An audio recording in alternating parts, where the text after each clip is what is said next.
ప్రియమైన సోదర సోదరీమణులారా, ఈరోజు దేవుని వాక్యం మనకు రెండు విభిన్నమైన హృదయాల గురించి బోధిస్తుంది.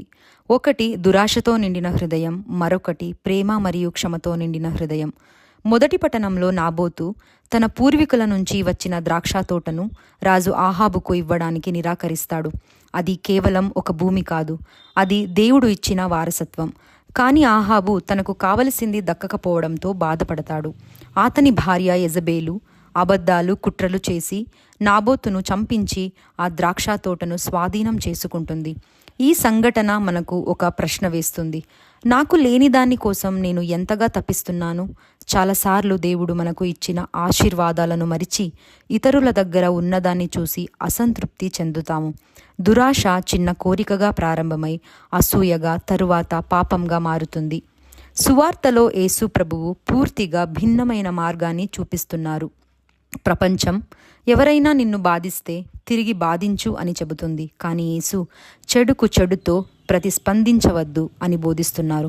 ఇది బలహీనత కాదు, ఇది నిజమైన ఆత్మీయ బలం. క్షమించడం అంటే జరిగిన తప్పును సమర్థించడం కాదు.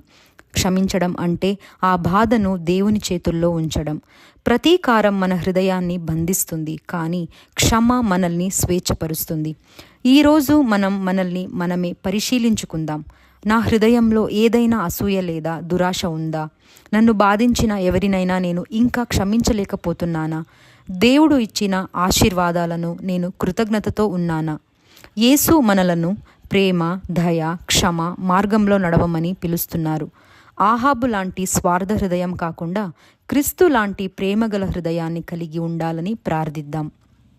ప్రభువైన యేసయ్య, ఇతరుల ఆశీర్వాదాలను చూసి అసూయపడకుండా నీవు నాకు ఇచ్చిన వరాలకు కృతజ్ఞతతో జీవించే కృపను ప్రసాదించు. నన్ను బాధించిన వారిని క్షమించే ప్రేమగల హృదయాన్ని నాకు అనుగ్రహించు. ఆమెన్. ఈరోజు మనం తీసుకెళ్లాల్సిన సందేశం ఏమంటే, దురాశ మనలను పాపానికి నడిపిస్తుంది, క్షమ మరియు ప్రేమ మనలను దేవుని దగ్గర చేస్తాయి. ఆమెన్.